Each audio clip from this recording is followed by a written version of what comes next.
मग ऑफिशियली जावा 9चा पहिला लेक्चर. ठीक आहे. तर सगळ्यांना म्हणजे क्रेडेन्शियल मिळालेले असतीलच, म्हणजे सगळ्यांनी ॲप इन्स्टॉल केलेला असेल आणि क्रेडेन्शियल पण मिळालेले असेल. सो तुम्हाला फील्ड्समध्ये काही गोष्टी दिसल्याही असतील. म्हणजे ऑलरेडी मी जसं तुम्हाला सांगितलं होतं की ॲपमध्ये ज्या गोष्टी आहेत, आणि ॲप खरं बघायला गेलं ना, म्हणजे जर ॲप हे खूप जास्त म्हणजे तुम्हाला इम्प्रूव्ह करणार आहे तुमच्या गोष्टींमध्ये. रादर म्हणजे लेक्चर आहेच, कारण की मी जे शिकवलं आहे ते लेक्चरमधनं तुम्हाला गोष्टी कळणार आहेत. प्लस तुम्हाला जे तुमच्यामध्ये स्वतः म्हणतात ना, आपण असं म्हणतो की ठीक आहे एखाद्याने शिकवलं तरी आपल्याला प्रिपेअर व्हायला स्वतःलाच प्रिपेअर व्हावं लागतं. म्हणजे आपल्याला काही ना काही प्रॅक्टिस करावी लागते. पण ती जर प्रॅक्टिस जर मी ह्या फॉर्मॅटमध्ये करून घेतली ना, म्हणजे जे ॲपमध्ये आम्ही जसं शेड्यूल केल्या गोष्टी त्यानुसार जर केलं ना, तर खूप मजेशीर असेल आणि तुम्हाला सगळ्या गोष्टी जास्त चांगल्या करतील. म्हणजे कसं, आता बघा ना, आजचा पण आपला अजेंडा कसा आहे, म्हणजे आजच्या याच्यामध्ये कोड स्निपेट्स वगैरे थोडंफार आले तर एखाद दुसरे असतील, पण जास्त नसतील, कारण की तेवढं काही शिकवणं आज तर होणार नाही आहे. पण मी सगळ्या गोष्टी तुम्हाला सांगायला शून्यातनं, म्हणजे की पूर्ण जावाच्या स्टोरीपासून सगळ्या गोष्टी सांगतो तुम्हाला. ठीक आहे. मग काही लोकांना असं होईल की अरे आम्ही ऑलरेडी ऐकलं आहे हे, की आम्ही ते 4 डेमो लेक्चर केलेले आहेत. तर ते 4 डेमो लेक्चरमध्ये तुम्ही जर नोटीस केलं असेल ना, तर मी अशा सगळ्या गोष्टी पटकन सांगायचा प्रयत्न केला. म्हणजे नाही का, म्हणजे माझी तर स्टोरी ऑब्व्हियसली आता तुम्हाला माहिती आहे, त्यामुळे ते मी परत तिथे नाही जाणार. आणि तुम्ही कसं आहे, बरीचशी मंडळी आपली वेगवेगळ्या म्हणजे आधीच्या बॅचची पण असतात, म्हणजे PPAच्या बॅचची झाली, पायथनच्या बॅचची काही मंडळी, प्लस आपण काही लोकांनी ॲडमिशन घेतले जातात जावा 10च्या बॅचला, त्याच्यातली पण मंडळी आहेत. मी तुम्हाला एक आवर्जून सांगतो बरं का, ही गोष्ट म्हणजे चुकीच्या वेळी घेऊ नका किंवा वेगळ्या अर्थाने घेऊ नका. तर झालं कसं होतं माहिती आहे का, आपण ही बॅच सुरू करताना म्हणजे 9ची बॅच आहे ती ऑफलाईनच असणार होती. म्हणजे तुम्ही ॲक्च्युली पैसे, मला आठवतं की 12 मार्चला ॲडमिशन झाले. ठीक आहे, 12 मार्चला. मग 12 मार्चला ॲडमिशन झाले, आता जवळपास आज 11 तारीख आहे, म्हणजे बघा ना 11 मे. ठीक आहे. तर मग डोक्यात कसं येतं माहिती आहे का, म्हणजे तुम्ही 2 महिने वेट केलं आहे. खरं तर 2 महिन्यांनी बॅच सुरू झाली. खरं तेव्हाच ती बॅच सुरू झाली असते, आत्तापर्यंत आपलं OOP स्टार्ट झालं असतं. पण काही हरकत नाही आहे, म्हणजे असं काही आता सगळेच थोडंफार सगळीकडेच प्रॉब्लेम झाला, त्यामुळे ठीक आहे काही चालून जातं एवढ्या गोष्टी. बट आता मला कसं वाटतं माहिती आहे का, हे सगळं जे कवर होणार आहे ना, ते आपण म्हणजे इकडे कवर करायचं. म्हणजे आत्ताच्या दिवसांमध्ये कसं हे आता जसं म्हणजे मी प्लॅन केलेलं आहे, आपलं लेक्चर आठवड्यातनं 5 दिवस असेल, तेवढं तर नक्की. फक्त आहे ना, हरवू नका म्हणजे काय, तर थांबायचं नाही आता. कारण की बघा, डोक्यात कसं ठेवा बघा, आता मेचे आपल्याकडे 20 दिवस, मेचे बरोबर, जूनचे 30 दिवस मिळतील आपल्याला, जुलैचे 30 दिवस मिळाले समजा, आणि ऑगस्टचे 30 दिवस, असे ते 90 दिवस आणि 20 दिवस, हे 110 दिवस आपल्याकडे. म्हणजे ह्या 110 दिवसामध्ये आपण जर ते 1.5 ते 2 तास असं शिकत राहिलो. पण याच्यातलं पण नेमकं कसं होतं आहे, 5 दिवस लेक्चर असणार आहे. ठीक आहे. त्यामुळे मग 2 दिवस तुमच्याकडे बफर असणार आहे, की 5 दिवसांच्या गोष्टी परत रेकॉर्डिंग सगळे ऐकायचे, परत कंटेंट वाचायचं, हे सगळं. मला कसं वाटते, मागच्या आठवड्यामध्ये जेवढं काही शिकवतो, म्हणजे मी आता समजा या आठवड्यामध्ये मी या सोमवार ते शुक्रवारमध्ये तुम्हाला शिकवलं, तर आहे ना ह्यातल्या गोष्टी पुढच्या सोमवारपर्यंत आहे ना, म्हणजे ह्याचा बॅकलॉग नाही गेला पाहिजे पुढे, म्हणजे कसं, किंवा स्टॅक नाही राहिला पाहिजे याचा. म्हणजे कसं माहिती आहे का, तुम्हाला जेवढं काही करायचं ना ते त्या दिवशी करा. तुम्हाला सकाळी लेक्चर येणार, म्हणजे माझ्या डोक्यात कसं आहे, जावाचं लेक्चर सकाळी 12च्या आधी आलं पाहिजे तुम्हाला. म्हणजे आता कसं असतं ते, मी लेक्चर शूट करणार, त्याच्यानंतर मग ते प्रोडक्शनला जाणार, म्हणजे ते कम्प्रेस होणार आणि मग तुम्हाला ते दिसणार तिकडे, अशा सगळ्या गोष्टी असतात. ठीक आहे. त्यामुळे थोडासा वेळ लागतो, पण माझं टार्गेट हेच असणार की तुम्हाला 12च्या आधी दिसलं पाहिजे. प्लस जी मंडळी PPAला पण आहेत, अशी पण मंडळी जावाला आहेत आता, मग त्यांचं लेक्चर संध्याकाळी भेटणार त्यांना, म्हणजे त्यांना 6ला लेक्चर भेटेल संध्याकाळी. मग तुम्ही म्हणजे या 2 लेक्चरमध्ये थोडंसं असं गॅप ठेवलेला आहे, जेणेकरून आहे ना, तुम्हाला समजा 12च्या आधी लेक्चर आलं तर तुम्ही काय करा, जावाचं लेक्चर पूर्ण बघून काढा. ठीक आहे. कंटेंट वाचाल, कोड स्निपेट्स असेल कोड स्निपेट्स बघाल, आपल्या फोरमवरती वगैरे काही क्वेश्चन्स असतील क्वेश्चन विचारू शकता. तुमचे ग्रुप लीडर्स आहेत, तुम्ही त्यांना प्रश्न विचारू शकता की मला ही गोष्ट कळली नाही, किंवा हे मला म्हणजे कळलेलं नाही, तर तू थोडंसं एक्सप्लेन करतो का मला. ग्रुप लीडर तुम्हाला सांगतील, कारण माझी ग्रुप लीडरसोबत अजून एकदा मीटिंग होणार आहे. मी ऑलरेडी त्यांना सांगितलं आहे की असं आहे, तर ते प्रिपेअर पण आहेत तसे ग्रुप लीडर. सो तेवढं तर आहे. पहिल्या आठवड्यामध्ये सहसा त्यांची गरज लागणार नाहीच आहे, म्हणजे तुम्हाला पहिल्या वीकमध्ये तरी, कारण पहिल्या वीकमध्ये सगळं बेसिक गोष्टी असणार. बेसिक गोष्टी म्हणजे कशा म्हणतोय मी, की सिम्पल आर्किटेक्चर वगैरे. आता मी लास्ट टाइम तुम्हाला आठवत असेल ना JVM आर्किटेक्चर सांगितलं होतं, म्हणजे ऑनलाईन लेक्चरच्या वेळेस. ते JVM आर्किटेक्चर मी फार शॉर्टकटमध्ये सांगितलं होतं. मी त्यातली एकही गोष्ट नीट एक्सप्लेन नव्हती केली, कारण की कसं होतं, बरीचशी जी मंडळी आहेत, म्हणजे जी बाहेरची लोकं, म्हणजे जे लेक्चर बघत होते यूट्यूबवरती, की त्यांच्या डोक्यात कसं होतं की अरे ह्यांना आता या 4 लेक्चरमध्येच आपण ठरवून टाकू की अरे हे कसं शिकवणार आहे किंवा काय. तर ते कसं असतं, त्यांना भरपूर कंटेंट माहिती असावा यासाठी मी तिथे पटपट गोष्टी सांगितल्या, की त्यांना थोड्या वेळामध्ये जास्त शिकायचं असतं. त्यांना असं होतं की मी असं आता मी तुमच्याशी जसं बोलतोय एक्स्ट्राच्या गोष्टी, तसं त्यांना कसं रे बाबा हे नको सांगू रे. म्हणजे आता समजा मी तुम्हाला आज बऱ्याचशा गोष्टी सांगणार आहे, कंपनी रिलेटेड पण गोष्टी सांगणार आहे, की नेमकं जावा कुठे स्टँड करतं कंपनी. त्यांचं जी लोक अशी असतात ना की मला हे नाही ऐकायचं, मला तू जावा शिकव, बाकी मला नको सांगू. मला कसं वाटतं माहिती आहे का, एक तर पहिली गोष्ट त्यांना खरं तर इंटरेस्टच नसतो की आपण जे शिकणार आहे ते कुठे वापरलं जातं, ते एक झालं. परत त्यांना असं होतं की मला बाकीच्या गोष्टींमध्ये इंटरेस्ट नाही, मी पैसे दिले तर मला कंटेंट शिकून पाहिजे होता. मला कसं वाटतं की मग तुम्ही आधी काही झोपले होते का असं याच्या आधी, जर तुम्हाला हेच जर गोष्टी करायच्या होत्या तर एवढे दिवस का थांबले मग, असं होतं माझ्या डोक्यात. माझ्या डोक्यात असे प्रश्न येतात. मग मला माझ्या वेळेने सांगायला आवडतं, पण तिथे कसं होणार होतं की 4 दिवसात सगळ्या गोष्टी सांगायच्या होत्या. पण तुम्हाला माहिती आहे का, आता एक तुमच्यासाठी, म्हणजे तुम्हाला जसं मी मगाशी म्हटलं चुकीच्या अँगलने घेऊ नका. तर कसं आहे माहिती आहे का, हे लेक्चर्स आहेत, हे लेक्चर्स आहेत ना आत्ता आपल्या PPAच्या पण लोकांना दिसणार आहे. ठीक आहे, ज्यांनी जावाला ॲडमिशन घेतलेलं नाही आहे त्यांना पण दिसणार आहे. पायथनच्याही लोकांना दिसणार आहे, की ज्यांनी जावाला ॲडमिशन घेतलं नाही त्याही लोकांना दिसणार आहे. प्लस अशी काही मंडळी आहेत, म्हणजे आता त्यांनी लेक्चर तर बघितले, ते आपल्या कुठल्याच बॅचला नाहीत. तर आम्ही हे काय करणार आहे, पुढचे 2 आठवडे, म्हणजे हे 5 दिवस, पुढचे 5 दिवस आणखी, या सगळ्या दिवसांचे जे लेक्चर्स आहे ना ते सगळे लेक्चर यूट्यूबला टाकणार आहे. म्हणजे टोटल 2 आठवड्यांचे लेक्चर, म्हणजे टोटल 10 लेक्चर पुढचे जावाचे लेक्चर तिथे जाणार आहे. तुम्ही म्हणाल की असं का, असं तर तुम्हाला सांगतो असं का. ॲक्च्युली ना जावा 10च्या बॅचला पण आहे ना सगळे ॲडमिशन फुल झाले असते, कारण की ऑफलाईनसाठी 100+ लोक आणि ऑनलाईनसाठी 100पेक्षा जास्त लोक, आता 150 लोक ऑनलाईनसाठी होते ऑलमोस्ट. तर सिनारिओ कसं झाला, मॅनेजमेंट म्हणजे टोटल बघायला गेलं तर ॲव्हरेज करून 200-250पर्यंत गेला होता, जो की आपल्याला एक्सपेक्टेड काउंट असतो. म्हणजे आपल्याला तेवढी लोक हवी असतात, आपण असं विचार करतो की आपल्याला एवढी लोक भेटायला तरी पाहिजेत असं. ठीक आहे, तर मग थोडासा विचार डोक्यामध्ये कसं येतं की अरे एवढी लोक जर आपल्याला इथं भेटणार आहेत, म्हणजे आपल्याला डायरेक्टली येणार होते, तर आपली पूर्ण बॅच तयार होत होती. जावा 9ची पण झाली, जावा 10ची पण झाली. पण सिनारिओ झाला की ऑनलाईन लेक्चर्सचं पूर्णपणे नसतीलच. म्हणजे आता हे लॉकडाऊन आहे तोपर्यंत ऑनलाईन तुम्ही बघाल, त्यानंतर ऑफलाईन लेक्चर असेल, दोन्ही बॅच ऑफलाईनला येतील माहिती आहे का. मग तेव्हा 3 दिवसच तुमचे लेक्चर असेल, 3 दिवस या बॅचचे, 3 दिवस त्या बॅचचे. ठीक आहे, पण मग तेव्हाचं 2-2 तासाचं शेड्यूल असेल, म्हणजे 2-2 तास लेक्चर असतील. ठीक आहे, म्हणजे आत्ता 1.5 तासाचे लेक्चर्स असतील, तेव्हा 2-2 तासाचे लेक्चर असेल. म्हणजे ते सगळं कव्हर होतंच, ॲक्च्युली बघायला गेलं ना ते कव्हर होतं.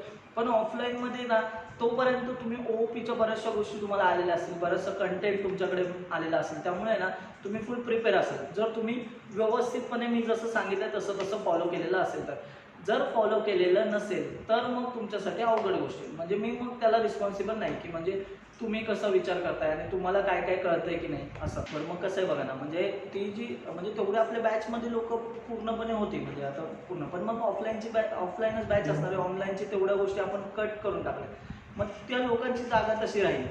म्हणजे 100 लोकांचे ॲडमिशन इकडून झाले ऑफलाईनमधनं, तर तेवढेच 150 लोक त्यांचे फोन येत आहेत, रादर अजूनही फोन येतात. म्हणजे मी तुम्हाला सिरियस सांगतो की काही मेसेजेस तर एवढे डेंजर येतं. म्हणजे मला जवळपास 20-25 मेसेज इंस्टाग्रामला आहेत की असे की प्लीज सर काहीच होणार नाही का, म्हणजे ऑनलाईन बॅचचं तुम्ही का थांबवलं आहे असं.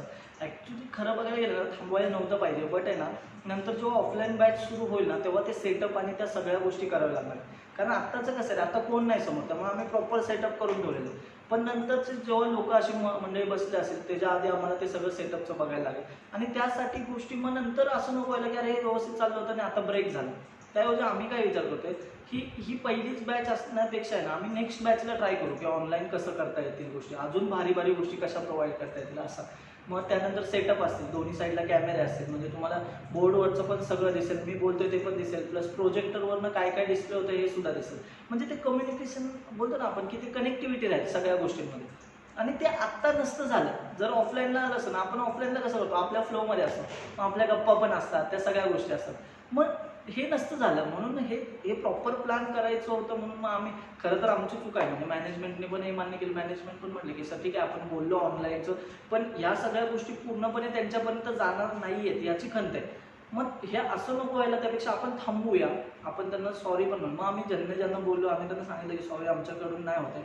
मग ह्या लोकांची आता ती जागा राहिली ना, तर आम्ही कसं विचार केला की ठीक आहे, म्हणजे ते तुमच्यावर आहे, म्हणजे जे PPAला लोक आहेत आणि जे पायथनला ज्यांनी जावाला ॲडमिशन नाही घेतले, आम्ही त्यांच्याकडे जास्त काउंटर लावून बसलेलो आता, की म्हणजे कसं तुम्हाला लेक्चर दिसतील ॲपमध्ये, दिसतील ॲपमध्ये, तुम्हाला यूट्यूबला जाऊन बघायची गरज पण नाही, किंवा तुम्ही यूट्यूबवरही जाऊन बघू शकता. पण 2 आठवडेच यूट्यूबवर दिसणार, त्यानंतरचे लेक्चरसुद्धा तुम्हाला ॲपमध्ये दिसणार आहे, पण ठराविक काळापर्यंत दिसतील, म्हणजे ह्या महिन्याच्या एंडपर्यंत दिसतील. तोपर्यंत तुम्हाला कळून जाईल की अरे एवढं भारी लेवलला आपण शिकणार आहे का. तोपर्यंत तुम्हाला हळूहळू अंदाज येईल. कारण की बघा ना, मी आज चांगल्या गोष्टी बोलेल, उद्या चांगल्या गोष्टी बोलेल, परवा बोलेल, मी एक महिनाभर हेच नाही बोलत बसणार ना, असं की नाही का अरे या बॅचला खूप भारी शिकवणं. ॲक्च्युअल शिकवणं पण तुम्हाला दिसेलच ना, त्या 20-25 दिवसात तुम्हाला एक गोष्ट कळेल की अरे हां चला आपण C++ सरांकडे शिकलो, तर आपण जावाला पण आपण शिकू शकतो. आणि मी हे का करतोय तर तुम्हाला सांगतोय, जसं मी PPAच्या बॅचला सुद्धा हे सांगितलंय की असं असं असणार आहे, पण मी तुम्हाला सगळ्यांना सांगतोय पुढची जी अँड्रॉइडची बॅच आहे ना, त्याच्यामध्ये फार वेगळ्या लेवलला अँड्रॉइडची बॅच न्यायची. वेगळ्या लेवलला असं का म्हणतोय, कारण की बघा मी तुम्हाला आत्ताच सांगून होतो की मी डोक्यात काय काय प्लॅन केलं. आम्ही ऑलरेडी अँड्रॉइडच्या नोट्स वगैरे सगळं झालेल्या आहेत गोष्टी, प्लस आम्ही आत्ता पुढे काय करून ठेवलेलं आहे, जे प्रोजेक्ट्स आहेत, म्हणजे काय प्रोजेक्ट घ्यायचे आहेत, म्हणजे आपण काय काय प्रोजेक्ट करून घेणार आहे अँड्रॉइडच्या बॅचला. आत्तापर्यंत कसं व्हायचं, आम्ही बॅच शिकवल्यानंतर प्रोजेक्टचा विचार करतो. आता तसं नाही, अँड्रॉइडला काय करायचं आहे, शिकवतानाच प्रोजेक्ट डेव्हलप करत जायचं, म्हणजे शिकवतानाच आज, आणि त्या पार्टला धरूनच पूर्ण शिकायचं आहे. म्हणजे जो सिक्वेन्स आहे ना, तो तुम्हाला कळेल की हा सिक्वेन्स असा असणार आहे आणि ह्या प्रोजेक्टमध्ये कुठले कुठले पार्ट असे कनेक्ट केले जाणार आहे. मी तुम्हाला रात्र सांगतो, हे तुम्हाला 2 महिन्यातच शेड्यूल पण मिळेल अँड्रॉइडच्या बॅचचं कसं शेड्यूल असणार आहे. मग तुम्ही इंटरेस्टेड असाल तर तुम्ही ॲडमिशन घेऊ शकता. म्हणजे पण माझी रिक्वायरमेंट कशी आहे की माझ्याकडे ऑलरेडी बघा ना 230 तर जावा 9च्या बॅचला आहेत, आणि ही 100+ लोकं, म्हणजे ही 330-340+ लोकं झाली. मागची मंडळी पण अशी काही आहेत की जे आत्तापर्यंत जावा शिकलेली अशी मंडळी होती की ज्यांचं म्हणणं आहे की आम्हाला सर अँड्रॉइडच्या बॅचला यायचे, तुम्ही कधी सुरू करणार. आणि त्याच्यात सिनारिओ कसा होणार आहे, आणि आम्ही घेताना फक्त 200 घेणार आहे पहिले ऑफलाईन बॅच, ऑनलाईन बॅचचा त्याचा विचार नाही आहे, आम्हाला माहीत नाही नेमकं. आणि मग आम्ही काय विचार करतो की जावा आपल्याकडे शिकलेल्या मंडळींना अँड्रॉइडच्या बॅचला घ्यायचं. आणि अँड्रॉइडच्या बॅचला कंटेंट कव्हर करताना काय काय आहे, तर बाबा एक सोशल मीडियाचं पूर्ण ॲप्लिकेशन, पूर्ण त्या व्यक्तीला फुल फ्लेज माहिती पाहिजे. त्याला जर स्वतःच्या गोष्टी बनवायच्या असेल, त्याला वाटलं की मला इंस्टाग्रामसारखं लुक अँड फील असलेलं ॲप्लिकेशन बनवायचं, तर तो आरामात बनवू शकला पाहिजे.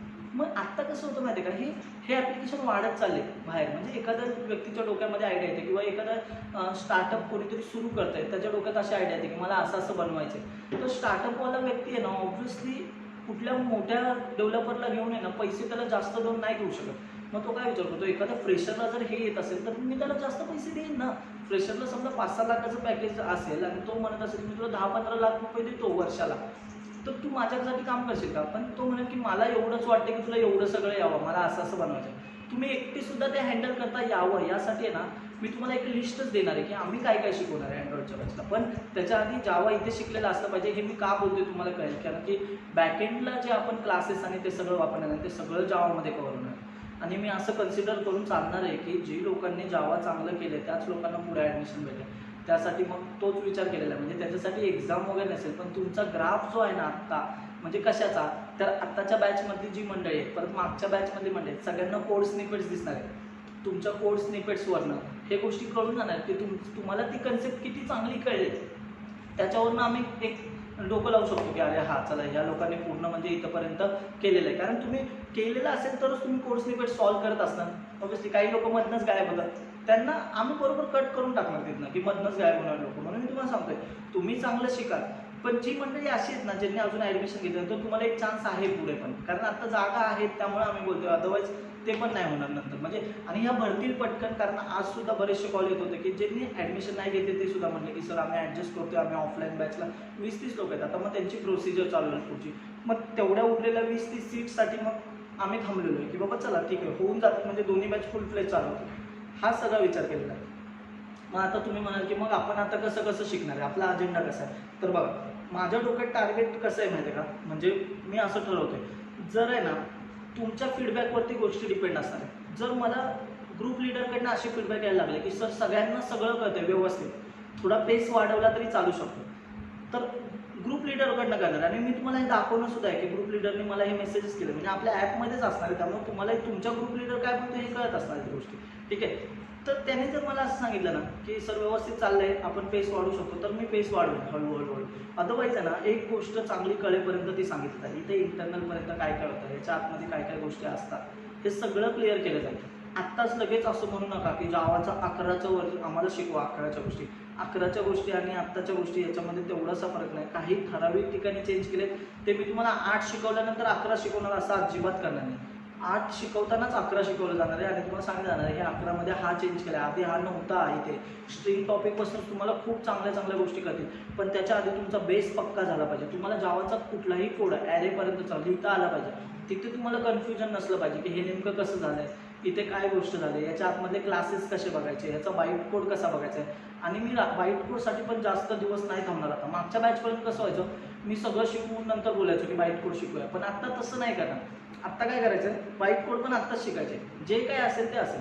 म्हणजे सुरुवातीच्या लेक्चरला ऑब्व्हियसली नाही, थोडंसं फॉर लूप वगैरे पुढे गेलो, ॲरेपर्यंत गेलो ना, मग तिथला पुढे जे बाईट कोड दिसतं ना, मग मी तुम्हाला लगेच लिहून देणार की हा बाईट कोड असं असं काम करतो, याचा वापर याच्यासाठी होतो, इथून असं होतं, ऑब्जेक्टच्या आतमध्ये हे असं बनतं, इथे हा बाईट कोड दिसतो, याचं मिनिंग हे, हा इंटरनली याच्यासाठी वापरला जातो.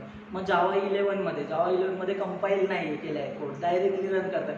मग तो बाईट कोड कसा जनरेट करतो, जसं पायथनमध्ये होतं तसंच या जावामध्ये सुद्धा होतं. बऱ्याच लोकांना माहिती असेल, पायथन बघा ना, आपण डायरेक्ट कंपाईल रन करतो, डायरेक्टली आपल्याला आउटपुट दिसतं. कंपाईल आणि रन वेगवेगळं, किंवा कंपाईल आणि इंटरप्रिट वेगवेगळं करावं लागत नाही. होप सो माझं कसं म्हणणं आहे, जसं तुम्ही ॲडमिशन घेताना मी तुम्हाला सांगितलं होतं की आपण शून्यातनं शिकायचं आहे. तुम्हाला ते ॲक्च्युअल शून्यातनं काय असतं ना शिकणं, ते तुम्हाला आजच्या दिवसापासून सुरू कळेलच की कसं शून्यातनं शिकणं असतं. म्हणजे एवढं तर नक्की प्लॅन खूप भारी आहे, इथंपर्यंतचं सगळं करायचं आहे. पण जी मंडळी पुढे येणार आहेत, आपल्यासोबत राहणार आहेत आता वर्षभर वगैरे, तर त्या मंडळींसाठी ना मी ऑब्व्हियसली असं नाही विचार करणार की चला आपल्याला नवीन बॅच सुरू करायचं तर ह्यांचं पटकन संपवेल, असं नाही. जोपर्यंत कळत नाही ना तोपर्यंत सांगत राहणार. तुमचे फीडबॅक खूप महत्त्वाचे आहेत. तुमच्या गोष्टींवरून आम्हाला कळणार की आपल्याला किती पोरांना कळते. हां, एवढं पण नक्की आहे बरं का, की जरी एवढी मंडळी असेल ना, त्यातली सगळी शिकत नाही आणि सगळी शिकूही नाही, हे पण मी तुम्हाला सांगतो. बघा, मी शिक्षक आहे तरी पण मी असं म्हणतोय बघा, कारण की ना मला कसं वाटतं म्हणजे शपथ सांगतो, मला असं वाटतं की प्रत्येक पोरगा जो आहे ना, ज्याला काहीच येत नाहीये, काहीच, त्याने सुद्धा भारी लेवलचं कोडिंग करावं. पण कसं असतं माहिती आहे का, त्याची स्वतःचीच इच्छा नसेल ना नंतर, की काही लोकांचं असं असतं थोडे दिवस लेक्चर मिळणार, मग ते दुसऱ्या गोष्टींना जास्त प्रायोरिटी देतील. त्यांना व्हॉट्सअपवर इंस्टाग्रामला वेळ मिळेल, पण त्यांना हे 1 तासाचं 1.5 तासाचं लेक्चर नंतर बोर वाटायला लागेल. त्यांना असं या नको शिकायला.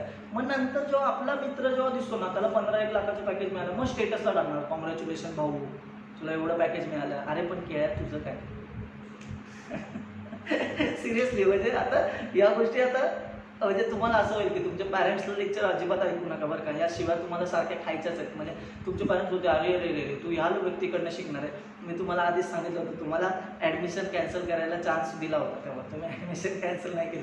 ठीक आहे, म्हणजे तुमच्या पॅरेंट्सला असं वाटेल अरे रे या व्यक्तीकडनं शिकणार आहे का, हो अशाच व्यक्तीकडनं शिकणार आहे, कारण तुम्ही नेहमी शिवाय खाणार आहेत मला.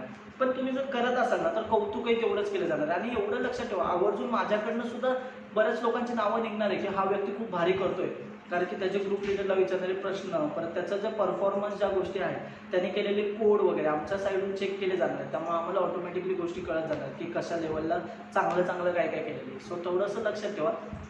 चला मग आपण येऊया आपल्या जावाकडे. नेमकं आता सगळ्यांना सगळ्या गोष्टी पण माहिती असतील. हे सगळे जरी लेक्चर यूट्यूबला दिसले, म्हणजे इथंपर्यंत मी सांगतोय 15-20 दिवसांचे लेक्चर जर पुढचे दिसले, तर आम्हाला मेसेज करत बसू नका की तुम्ही सांगितलं होतं की ॲपमधनंच फक्त दिसणार आहे. ॲपमध्ये दिसणारच आहे, त्याच्यात नो डाऊट, पण यूट्यूबलाही काही लेक्चर दिसणार आहे. आणि हे मॅनेजमेंटने ठरवलेल्या सगळ्या गोष्टी आहेत बरं का. याच्यामध्ये असं नाही की याच्या मागे खरं सांगतो, मी फक्त शिकवायचं काम करतो, बाकीचे डिसिजन वगैरे सगळं मॅनेजमेंटची टीम घेते की नेमकं पुढे कसा अजेंडा असेल, आपल्याला क्लास रिलेटेड काय विचार करायचा आहे. कारण की बघा ना, ऑनलाईनची लोकं कॅन्सल करणे हा आमचा दगड होता खरं तर काळजावर ठेवलेला, की एवढी लोकं आहेत आणि एवढ्या लोकांना रिटर्न हे करायचं. आज सुद्धा मेसेज येतात, माझे सुद्धा मित्र असे आहेत की ज्यांना शिकायचे आहे, जे कंपनीत काम करतात, ते मला मेसेज करतात अरे शशा प्लीज यार घे की अरे ऑनलाईन लेक्चर आम्हाला पण शिकताय. असं नाही की अरे शिकवायचं नाही आहे, खरंच शिकवायचं, पण बरेचसे काही कारणं आहेत की ज्याच्यामुळे हे काही दिवसांपुरतंच ऑनलाईन असेल, नंतर मग ऑफलाईन असेल. ठीक आहे, चलो मग आता आपण एवढं जावं.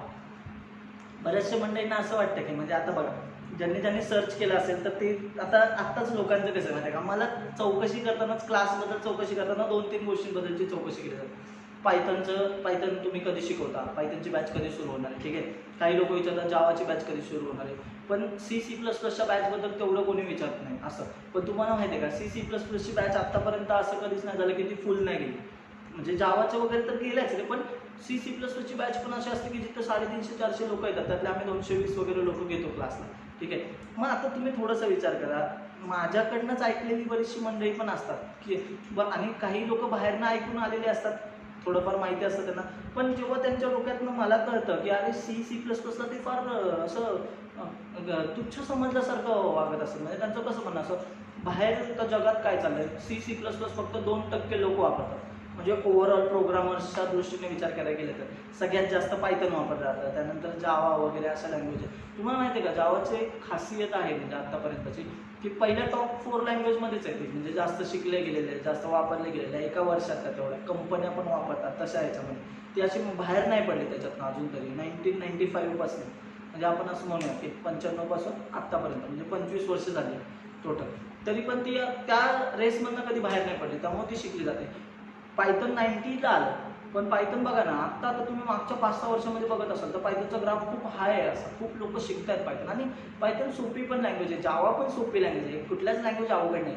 शिकायला गेलं ना तर काहीच अवघड नाही. C++ तर अजिबात अवघड नाही, माहिती आहे का. म्हणजे बरेचसे लोक असं होतात C++ अवघड आहे, पण मी सिरियसली सांगतोय, जी लोक PPL आहेत ना त्यांना खरं कळेल की C++ एवढी सोपी लँग्वेज नाही. कारण त्याच्यातल्या गोष्टी ज्या सांगितल्या ना, त्यांना एक विशिष्ट महत्त्व, त्यांनी असं सांगितलं हे अशी चालणार आहे, ती तशीच चालते. बाकी याच्यामध्ये ना ते सिस्टीमनुसार चेंजेस होत जातात, बऱ्याचशा गोष्टींमध्ये चेंजेस करत जातात. पण C++चं तसं नाही, तिकडे बऱ्याचशा गोष्टी आधी सांगितल्यात असंच होणार आणि असंच चालतं, असं पण आहे, माहिती आहे का. तर ती मजेशीर गोष्ट आहे. मग आता आपण जावाचा विचार करतोय ना, तर जावामध्ये कशा गोष्टी असतात माहिती आहे का, पण भरपूर अशा कंपन्या आहेत, भरपूर म्हणजे काय तर कंपन्या अशा आहेत की ज्या जावापासून सुरू झाल्या, जसं की पर्सिस्टंट. तुम्ही ऐकून असाल, मी तुम्हाला कालच्या लाईव्ह लेक्चरमध्ये सुद्धा सांगितलं होतं की पर्सिस्टंटचे MD आनंद देशपांडे यांचं लेक्चर बघा, खूप भारी सांगितलं आहे. अजून एकाने बघा, एकाने कमेंट करून तिथे सांगितलं आहे, अजून एक ते व्हिडिओ बघा, ते पण खूप भारी आहेत बरं का. तुम्ही बघाल त्या व्हिडिओचं, म्हणजे ते लाईव्ह सेशनच्या खाली त्याच्यामध्ये एकाने कमेंट करून सांगितलं की सर हे पण सांगा, हे पण लेक्चर बघा, थिंक बँकवरती अजून असे व्हिडिओ आहेत, खरंच ते बघा, खरंच खूप भारी आहे. आपल्याला कसं आहे माहिती आहे का, आपल्याला IT इंडस्ट्रीमधलं कळत राहणे जास्त महत्त्वाचं असतं बाकीच्या गोष्टींपेक्षा, ठीक आहे. सो आपल्याला आता कुठल्या हिरोईनने दुसरं लग्न केलं, कुठली हिरोईन कोणासोबत पळून गेली, सलमान खान कधी लग्न करणार, याच्यापेक्षा मला कसं वाटतंय की IT इंडस्ट्रीतल्या गोष्टी आपल्याला माहिती असणे जास्त गरजेचं आहे. सलमान खानचं लग्न हो न हो आपल्याला घेणं देणं नाही, तो आपल्याला पैसे आणून देणार नाही. पण IT इंडस्ट्रीमध्ये एखादी न्यूज, एखादी गोष्ट आपल्याला नवीन प्रोडक्ट बनवण्यामध्ये प्रेरित करू शकते, एवढं लक्षात ठेवा, ठीक आहे. अशा कितीतरी गोष्टी आहेत माहिती का. आता हे क्लासचं तुम्हाला सांगायचं म्हणून आता सांगू शकतो, चला की म्हणजे कसं आहे, मी काही गोष्टी सांगत नाही कंपनीच्या, पण ठीक आहे आता सांगतो. आपण जे आता हे क्लासचं ॲप्लिकेशन केलं आहे ना, याच्यासाठी ऑलरेडी 2-3 लोकांनी अप्रोच केला आहे, म्हणजे दुसरे क्लासेस वेगवेगळे आहेत, त्यांना त्यांच्या ह्याच्यानुसार ते बनवून पाहिजे, की म्हणजे आपण जे आयडिया जी उभी केली तर तुम्हाला दिसेल ॲपमध्ये एवढ्या गोष्टी आहेत, त्यांना त्यांच्या ह्याच्यासाठी आवडते. प्रोग्रामिंगचे क्लासेस नाही आहेत, पण 11वी-12वीचे किंवा IIT टाईपमध्ये तसे क्लासेस घेतात त्या लोकांनी, त्यातले 2-3 लोकांनी आम्हाला 3 लोक आहेत असे त्यांनी अप्रोच केलेलं आहे. मग आम्ही आता कसं विचार करतो, आम्ही याचं फ्रेमवर्क बनवणार आहे आणि हे बाकीच्यांना देणार, हे आमचं प्रोडक्ट झाला. थोडासा विचार करा, म्हणजे ह्याच्यावरनं सुद्धा लोक येऊ शकतात. आणि मी तुम्हाला हेच प्रोडक्ट कसं बनवायचं, म्हणजे हे जे आपलं जे ॲप आहे ना ते कसं बनवलं हे सुद्धा शिकवणार आहे अँड्रॉइडमध्ये, की हे कसं बनवलं जातं. नाही नेटिव्हमध्ये आलं, फ्लटरमध्ये ते सांगणार आहे, कोटलीन आलं, म्हणजे मी शिकवताना तुम्हाला जावा बेस शिकवणार आहे नेटिव्हसाठीचं, पण फ्लटरमध्ये पण अशाच टाईपचे ॲप्लिकेशन. फ्लटरमध्ये अजून UI वगैरे खूप भारी होतं, आणि फ्लटरचा एक प्लस पॉईंट आहेच नाही.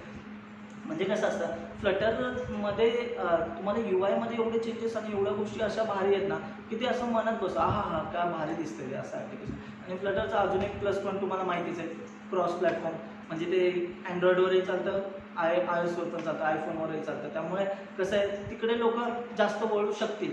मग कधी वळतील, मग तुम्ही म्हणाल की कसं काय फ्लटरचं डॉक्युमेंटेशन अजून पूर्ण नाही आहे, पण फ्लटरचं जेवढं काय आहे ना फ्लटरच्या साईटवरती ते खूप भारी दिलेलं आहे त्यांनी. म्हणजे हळूहळू आमचं पण आता चाललं आहे की अँड्रॉइडच्या बॅचनंतर फ्लटरची बॅच घ्यायची. असं तुम्ही म्हणाल की तुम्ही म्हणजे असं सगळं शिकवता का. हो, ज्या गोष्टींनी मला वाटते ना आमचे स्टुडंट एकदम भारी दिसतील आणि भारी बनतील हे तर मी सगळं शिकवणार, एवढं तर नक्की. पण असं बरेचसे लोक म्हणतात, म्हणजे जी लोक, त्या काही लोकांचं असं असतं की मुळापर्यंत शिकवलं पाहिजे. यस, आमचं तसंच आहे की, म्हणजे मी कुठे म्हणतोय, मी असं म्हणतोय का अँड्रॉइड तुम्हाला वरच्यावर सांगितलं आहे, अँड्रॉइडचे पण इंटरनल क्लासेस वगैरे कसे केले ते सगळं सांगणार आहे. जावाचे इंटरनल क्लासेस तुम्हाला कसे क्रिएट केले जातात, परत तुम्ही जेव्हा आपण ऑन क्लिक इव्हेंट नंतर आज कोण कुणाला कॉल करतो, हे सगळ्या गोष्टी सांगितल्या जाणार आहे. आणि हे अवघड नाही आहे माहिती आहे का. फक्त होतं कसं माहिती आहे का, वरचं म्हणजे इगल आय व्ह्यू आपण म्हणतो ना, की म्हणजे असं वरून बघताना किंवा बर्ड आय व्ह्यू असं बघताना आहे ना, ते होतं कसं, आपल्याला असं वाटतं की एवढं हे सगळं राव, हे कसं सांगणार, किंवा एवढं डिटेलमध्ये बघायचं तर ते कसं.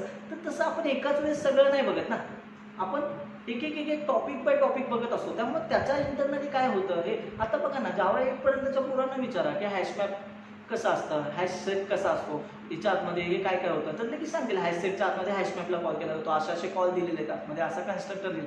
हे कसं माहिती पडलं, हे काय सुरुवातीला माहिती नाही पडत, पण हे हळूहळू हळूहळू गोष्टी कळत जातात. ठीक आहे. सो तुम्ही लक्षात ठेवा, पहिली लेक्चर जरी असेल ना, जरी अशी वाटली की अरे यार एवढं टेक्निकल गोष्टी आणि एवढं टेक्निकल गप्पा आपल्याला झेपतील का, तर लक्षात ठेवा, आपल्याला जर IT इंडस्ट्रीमध्ये जायचं आहे, तुम्ही क्लास लावला याचा अर्थ तुम्ही IT मध्ये काम करायचं आहे, 9-10 तास तुम्ही ॲक्टिंग नाही करू शकत. सिरियसली सांगतो, आत्ता क्षेत्र बदला नाही तर जर तुम्हाला याच्यामध्ये इंटरेस्ट नसेल.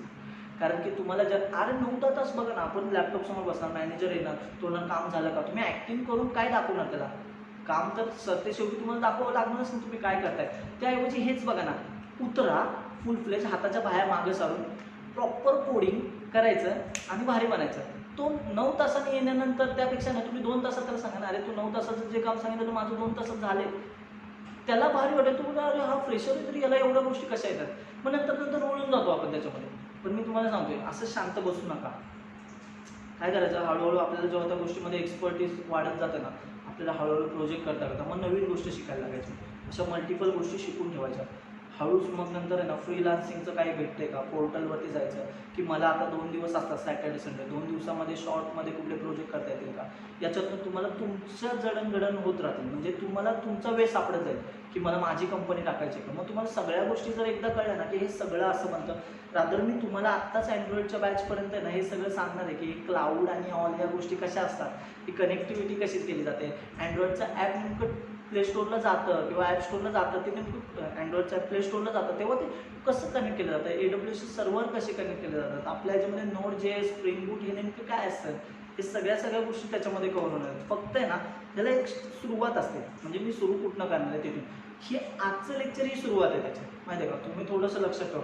बरीचशी लोक कंपनीची किंवा याची पण लोक बघत असेल ना, मला त्यांना उलट आवडेल तुम्ही आवर्जून मला प्रश्न विचारा. म्हणजे जेणेकरून ना ते कसं होतं, काही लोकांना असं वाटतं की आपण कंपनीत काम करायला गेलं ना, त्याला थोडासा ॲटिट्यूड येतो आपल्याला की नाही का, अरे मी याच्यात काम करतो, हां हे क्लासवाला हे ते फेकत असेल असं तसं. तर एक फक्त डोक्यात ठेवायचं, आम्ही कंपनी चालवतो, आम्ही कोड ह्याच्यातच करतो, आमचे कंपनीचे प्रोडक्ट आहेत या रिलेटेड. मग थोडंसं विचार करा, जर आम्ही ते करत असो तर आम्ही इथे सांगताना पण त्या गोष्टी सगळ्या तशाच सांगू ना, याचा विचार करा. मी आवर्जून का सांगितलं, काहींचे बहीण भाऊ वगैरे असतात, त्यांना असं होतं की आपला भाऊ बरोबर ठिकाणी गेलाय का.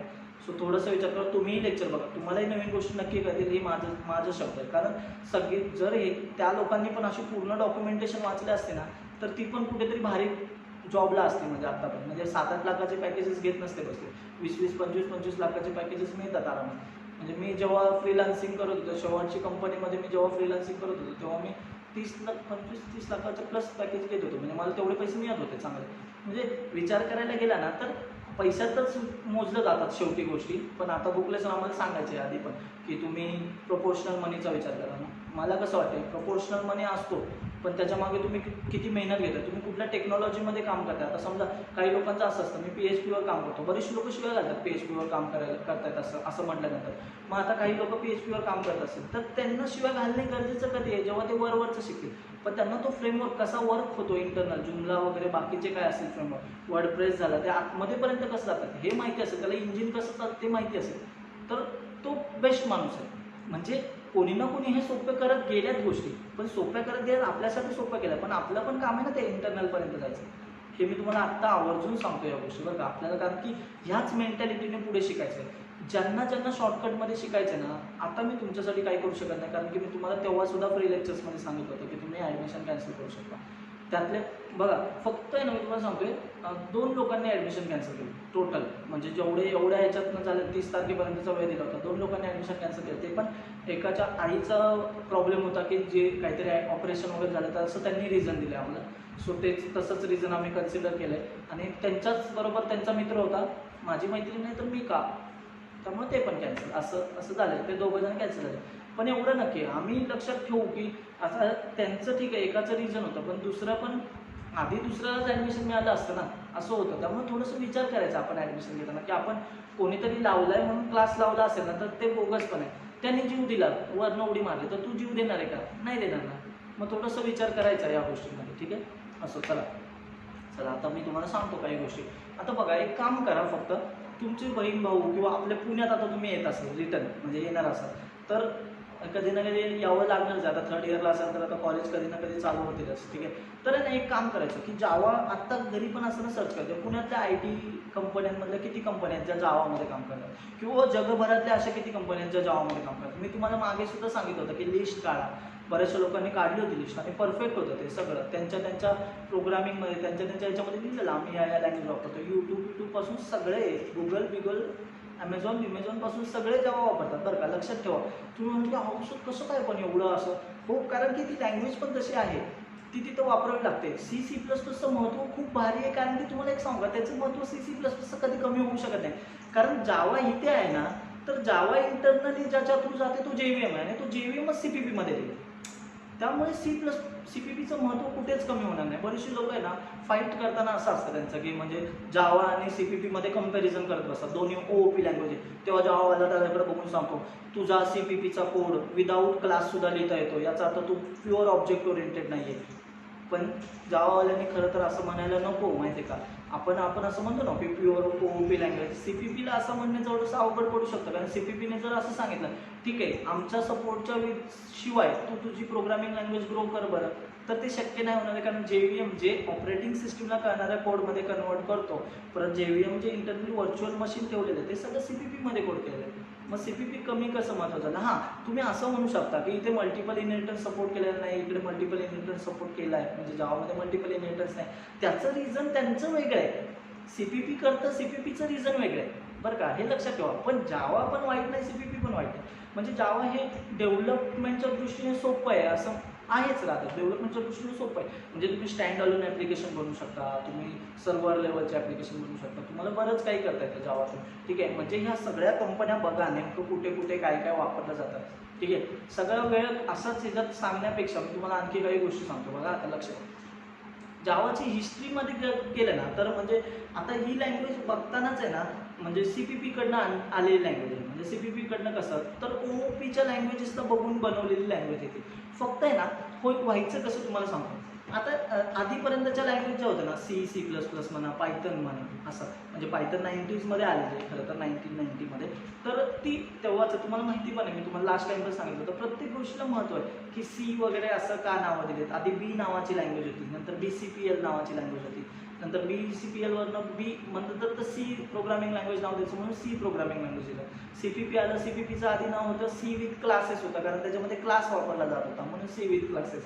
म्हणजे सीचा कोड एका ठराविक लेवल नंतर आहे ना, एका ठराविक म्हणजे एवढ्या लाईनच्या कोड नंतर तो कोड वापरणे थोडा अवघड जातो. म्हणजे मी तुम्हाला खरं सांगतोय, जर तुम्ही Cचं कोडिंग तेवढं करत असाल ना तर तुम्हाला कळेल की अरे हां, CPP मध्ये कोडिंग करणे म्हणजे वेगळं काय नाही, डोकेदुखी तेवढीच आहे. कारण की पॉइंटर सगळं आहे, म्हणजे डोकेदुखी म्हणण्यापेक्षा कन्सेप्ट सगळ्या कळतात. पण किचकटपणा असं होतो की नाही का, अरे एवढे पॉईंटर इथनं फंक्शन पॉईंटर टू पॉईंटर, रिकामं वाट पाठवा, भरून आणा, ॲड्रेस ऑफ स्ट्रक्चर पाठवा, नंतर इथे पॉईंटर टू स्ट्रक्चर पाहिजे कारण इकडून ॲड्रेस पाठवतो ऑब्जेक्टचा. या सगळ्या गोष्टी आल्या. पण आहे ना, मग ह्याच्यानंतर होतं कसं माहिती आहे का, पण CPPने काय सांगितलं, जर मी याला OOPच्या रूपांमध्ये आणलं तर मला रिअल टाईम एक्झाम्पल याच्यात बसवता येते. म्हणजे मी क्लासेस अँड ऑब्जेक्ट आणि बाकीच्या गोष्टी आणल्या, ॲब्स्ट्रॅक्शन आणलं, तर मी काही गोष्टी ॲब्स्ट्रॅक्ट करेल. मी एखाद्याला आहे ना असं सांगितलं की तुला एवढ्याच गोष्टी दिसल्या पाहिजेत, मग ते मी करू शकेल. तसं Cमध्ये नसायचं. Cमध्ये मग तेवढ्या सगळ्या गोष्टी ॲक्सेसिबल असायच्या. ह्या सगळ्यांमधला म्हणजे हा ड्रॉबॅक असं नाही म्हणू शकत, पण ती कमतरता होतीच थोडीफार की जी ओव्हरकम करायचा प्रयत्न केला CPPमध्ये. Cचे फाउंडर डेनिस रिची, त्यांनी C लँग्वेजचा शोध का लावला होता, तर युनिक्स ऑपरेटिंग सिस्टीम सोप्या कुठल्या तरी लँग्वेजमध्ये कन्वर्ट करून द्यायची होती म्हणून Cचा शोध लावला 1972 मध्ये. ठीक आहे, त्यानंतर मग 78ला CPP काढण्यात आलं. CPP काय म्हणत होतं की आम्ही C विथ क्लासेस आहोत. ठीक आहे, काही ठिकाणी असं म्हटलं जातं की बाबा, म्हणजे मी पण वाचण्यात आलं मला की CPP 85ला वगैरे आलं. तर ते जार्नेश टॉर्शपने सांगताना 78च्या गोष्टी सांगितल्या, त्यामुळे 78च कन्सिडर करूया, कारण जार्नेश टॉर्शपचं स्वतःचं पुस्तक आहे.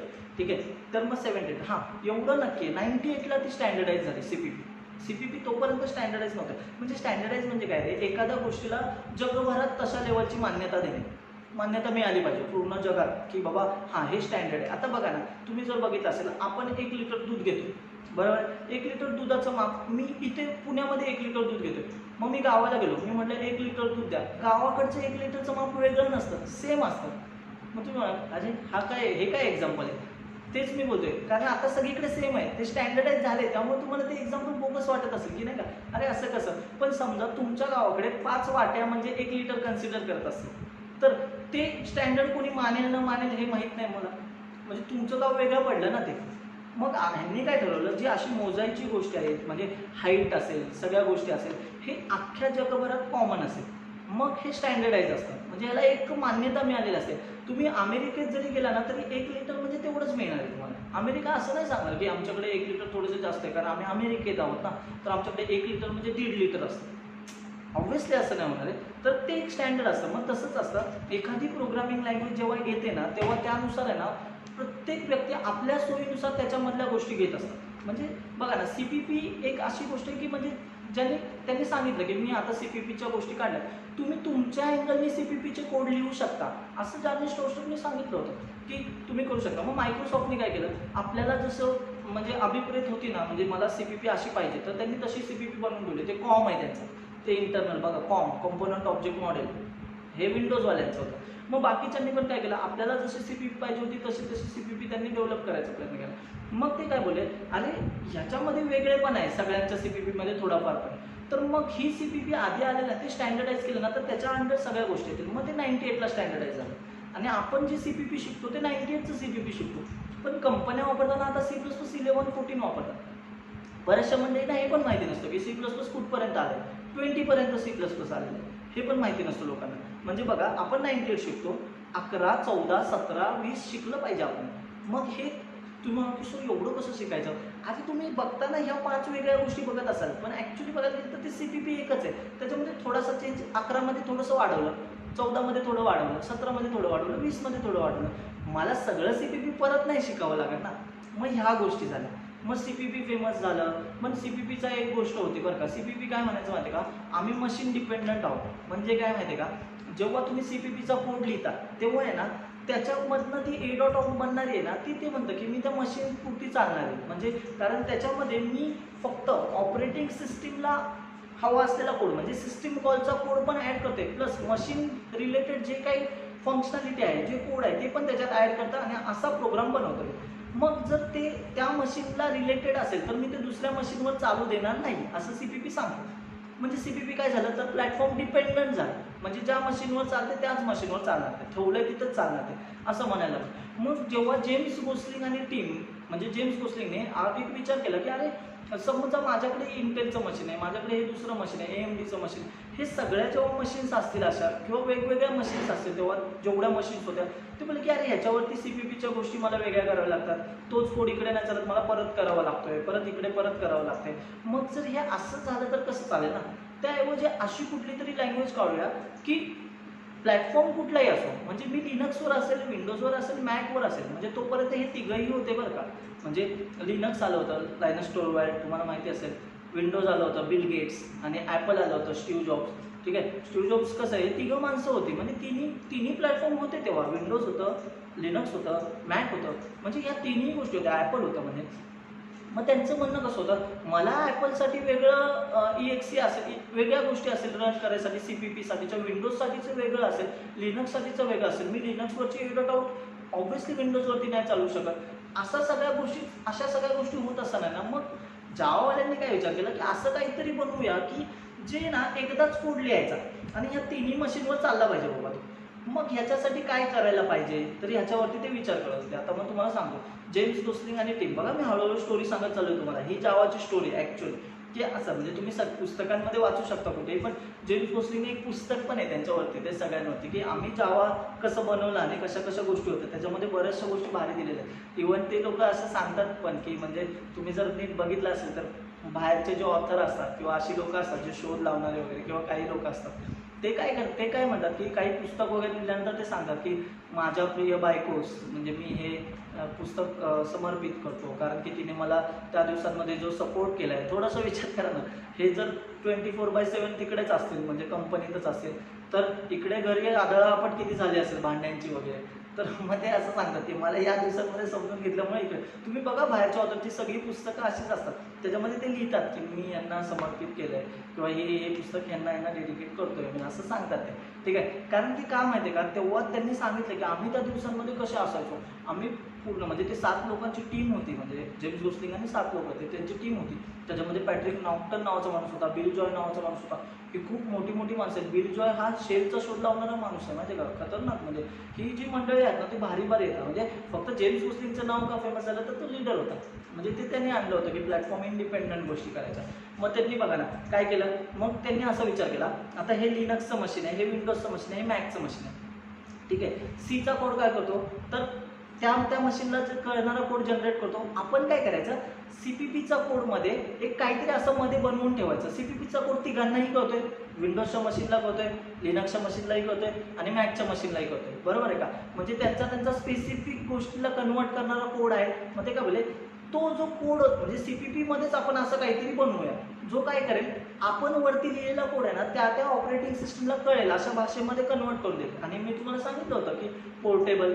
ठीक आहे, म्हणजे कसं बघा ना, प्लॅटफॉर्म इंडिपेंडंट कशा गोष्टी आहेत जावाच्या, असं पण लिहिलं होतं WORA, ओरा, राईट वन्स रन एनिवेअर, असं पण सांगितलं होतं. तुम्हाला आठवत असेल, फ्री डेमो लेक्चर्स आपले जे होते 4 लेक्चर अजून सुद्धा यूट्यूबला आहेत, ते नक्की बघाल. जर बघितले नसतील तर ते बघून पुढचे लेक्चर बघा, नाही तर मग काय उपयोग नाही आहे. म्हणजे तसं बघायला गेलं तर ह्या लेक्चरमध्ये तसा मागचा तितका संबंध येणार नाही, कारण की मी शून्यातनं सगळ्या गोष्टी सांगणार आहे. जेवे मार्केटिंगच्या शून्यातनं सांगितलं जाणार आहे तुम्हाला, आणि त्या सगळ्या गोष्टी कशा कशा असणार आहेत, काय काय असणार आहेत ते पुढे पुढे कळणार आहे. सगळं खायचा प्रयत्न करू नका लगेच, नाही का. काहींचं कसं होतं, थोडंफार आधीच थोडी माहिती काढतात आणि मग प्रश्न विचारायचा प्रयत्न करतात. म्हणजे बघा ना, मी क्लास लोडर सांगितलं, आता मला हे माहिती आहे ना क्लास लोडर 3 आहेत, मी 3 सांगायला पाहिजे, पण मी सुरुवातीला 3 क्लास लोडर हे सांगत नाही, डायरेक्टली क्लास लोडर एकच आहे असं सांगत असतो.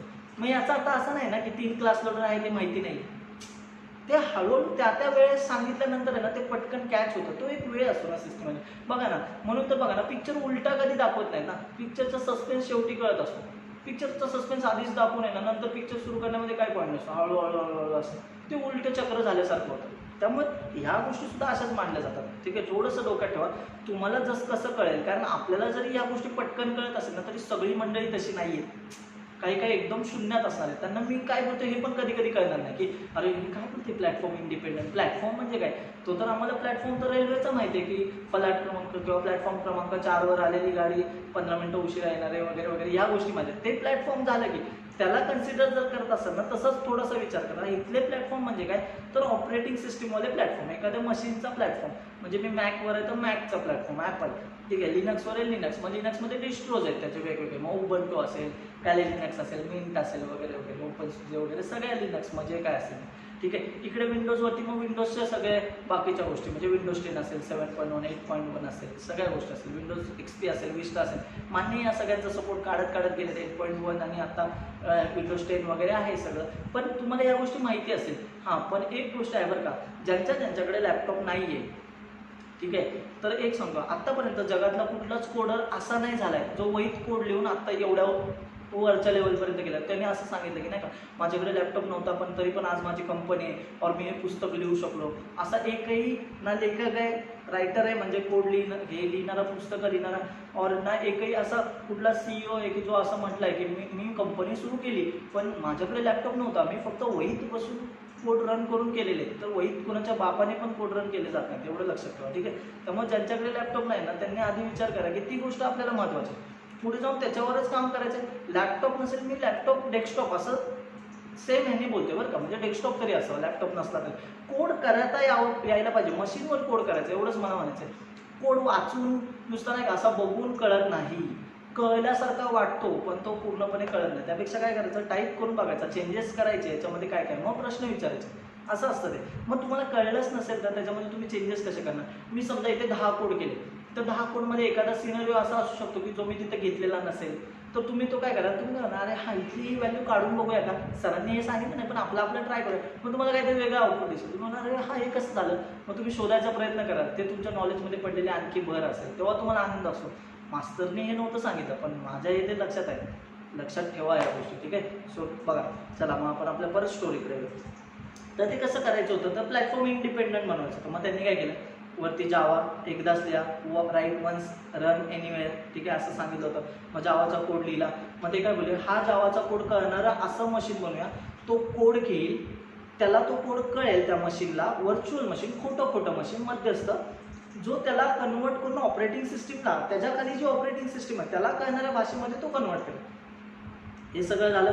मग त्यांनी असं विचार केला की हे आपल्याला आधी मग काय बनवायला पाहिजे, JVM बनवायला पाहिजे. मग त्यांनी लँग्वेजनुसार JVM बनवला. मग ते काय म्हटले, आता JVM कडनं ऑपरेटिंग सिस्टीमकडे जाणारी लँग्वेज ही असेंब्ली वगैरे मधनं जाईल, सगळ्या गोष्टी 0101 फॉर्मॅटमध्ये कोड पोचेल. पण आपल्या कोडपासून म्हणजे जावाचा हाय लेवल लँग्वेज पासून जावाच्या मशीनला कळणारा म्हणजे जे JVM आहे, जावाचं मशीन, जावा व्हर्च्युअल मशीन, याला कळणारा कोड, ह्याच्यामध्ये जाताना पण एक लँग्वेज तयार करतोय आपण कंपाईल केल्यानंतर, जी त्या मशीनला कळते. मग त्याला काय नाव द्यायचं, मग जावाच्या लोकांनी त्याला नाव दिलं बाईट कोड. बाईट कोड, ठीक आहे. बाईट कोड का, तर 1 बाईटचं एक इन्स्ट्रक्शन असतं त्याचं, ते कळेल, मी तुम्हाला पुढे सांगेन. आधी बाईट कोड दाखवल्यानंतर सांगेन की हा याला 1 बाईटच का म्हणतात, याला बाईट कोड का नाव दिलेलं आहे असं, ठीक आहे. ते पण सगळं क्लिअर करूया, ठीक आहे. बघा आता लक्ष द्या, मी इथे जावाचा कोड लिहिलाय, मी कुठल्या तरी कंपाईल केल्यानंतर एका विशिष्ट भाषेमध्ये कन्वर्ट होणार आहे, ती डॉट क्लास फाईल, आठवत असेल तुम्हाला dot class file. Dot class फाईलच्या आतमध्ये जो काही कोड असतो त्याला काय म्हणतात, बाईट कोड म्हणतात. आणि बाईट कोड कोणाला कळतो, तर JVM ला कळतो. तीच बाईट कोडची फाईल जर मी OS ला सांगितलं, OS रन कर गती डॉट क्लास फाईल, तर OS मध्ये बाबा मला ही न कळणारी लँग्वेज आहे, कळलं का, तू मला कळणाऱ्या भाषेमध्ये कन्वर्ट करून दे, मी तुझा सगळा कोड रन करून दाखवते. मग कसं होतं, JVM कसं होतं, टेन्शन घेऊ नको, जावाच्या कोडला म्हणतो मी तुझ्यासाठी ऑपरेटिंग सिस्टीम आहे, मी तुझा कोड रन करून देते. पण ॲक्च्युली जावाचा कोड रन करतं का आपल्या कोड, नाही. तर जावाचा कोड घेतो, आपला कोड विशिष्ट ठिकाणी ठेवतो, त्याला तो कन्वर्ट करतो, इंटरप्रिटर घेऊन त्याला ऑपरेटिंग सिस्टीमकडे पाठवतो आणि त्याला सांगतो की बाबा आता तुला आउटपुट दिसेल. मग आपण अरे वा वा हॅलो वर्ल्डचा कोड दिसला आपल्याला, हॅलो वर्ल्ड दिसलं, असं आपण खुश होऊन जातो. पण हे ॲक्च्युअल होतं कसं, हे सगळं माहिती असणं गरजेचं आहे, ठीक आहे. मग आता बघा ना, इकडे माझं लिनक्सचं मशीन आहे, बघा आता नीट लक्ष द्या, मी तुम्हाला डायग्राम काढून दाखवली होती लास्ट टाइम, पण मी आता तुम्हाला व्हिज्युअलाइज करा गोष्टी.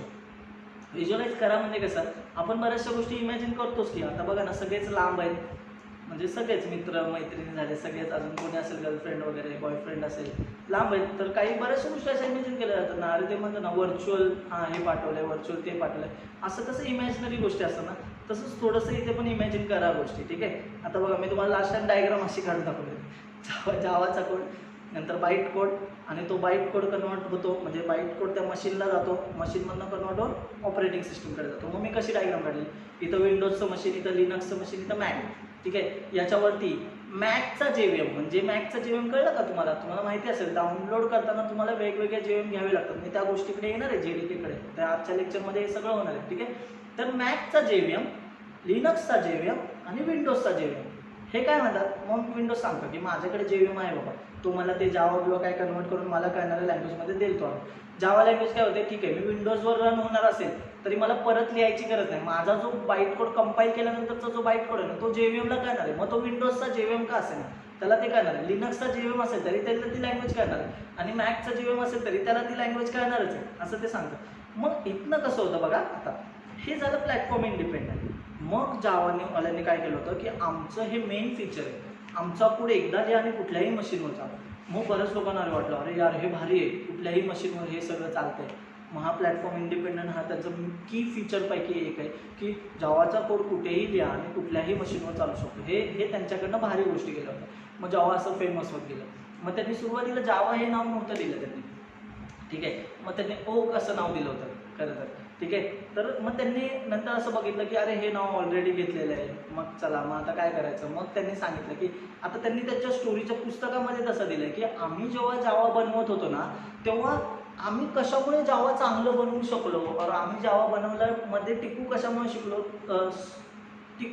शकलो, तर बाबा ही कॉफी, म्हणजे कॉफी म्हणजे काय, जावा नावाचं एक आयलँड आहे तिकडे, भारी याची कॉफी मिळते, म्हणजे आपण असं म्हणूया ना कॉफीचे बिया तसं मिळतात. ते काय बोलले की आम्ही ती कॉफी पिऊन आम्ही प्रेरित झालो, म्हणजे उत्साहित होतो आणि आम्ही जावा बनवलं. मग ते बोलले की एक आपलं डेडिकेशन असावं तिकडे त्या गोष्टींबाबतचं, म्हणून त्याला नाव जावा दिलेलं. हे त्यांच्या स्टोरीमध्ये त्यांनी फार डिस्क्रिप्शन दिले, त्यांनी असं सांगितलंय की नेमकं काय काय गोष्टी आहेत.